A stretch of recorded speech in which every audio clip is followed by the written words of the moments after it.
A partir desta semana, critérios mais rígidos irão definir o diagnóstico de morte cerebral. Essa mudança pode impactar no processo de doação e transplante de órgãos. Na nova resolução aprovada pelo Conselho Federal de Medicina, uma das principais mudanças é o intervalo entre a chegada do paciente ao hospital e o início da investigação de morte encefálica, que agora precisa ser de no mínimo 6 horas. Uma vez que o número de neurologistas e neurocirurgiões disponíveis é muito heterogêneo, num país como o nosso, muito grande, é que intensivistas treinados e médicos formados em medicina de emergência possam ampliar a capacidade de fazer esse diagnóstico de maneira mais rápida e assim ampliar o número de doadores. Antes, a morte cerebral precisava ser diagnosticada por 2 médicos e obrigatoriamente um deles deveria ser um neurologista. Esta determinação era considerada como um obstáculo, principalmente em hospitais que não têm este especialista.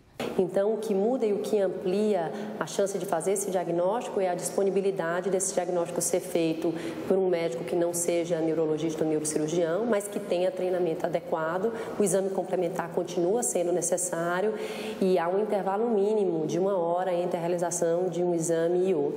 Somente depois de comprovada a morte cerebral, será possível o início do processo de doação de órgãos do paciente, desde que a família concorde com a doação.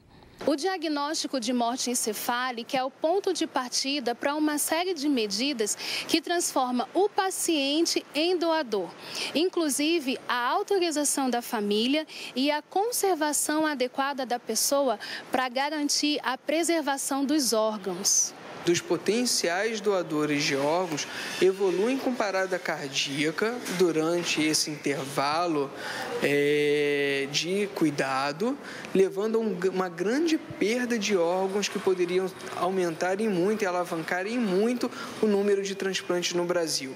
Se a morte encefálica for comprovada e houver autorização da família, mais de 10 órgãos podem ser transplantados, entre eles coração, pulmão, fígado, córnea e rins. Segundo o Conselho Federal de Medicina, só no ano passado, cerca de 24 mil transplantes foram realizados no Brasil. Então, ela continua mantendo a segurança para o diagnóstico de morte cefálica e viabiliza um maior número de transplantes no país. E isso só tem coisas positivas para a nossa população.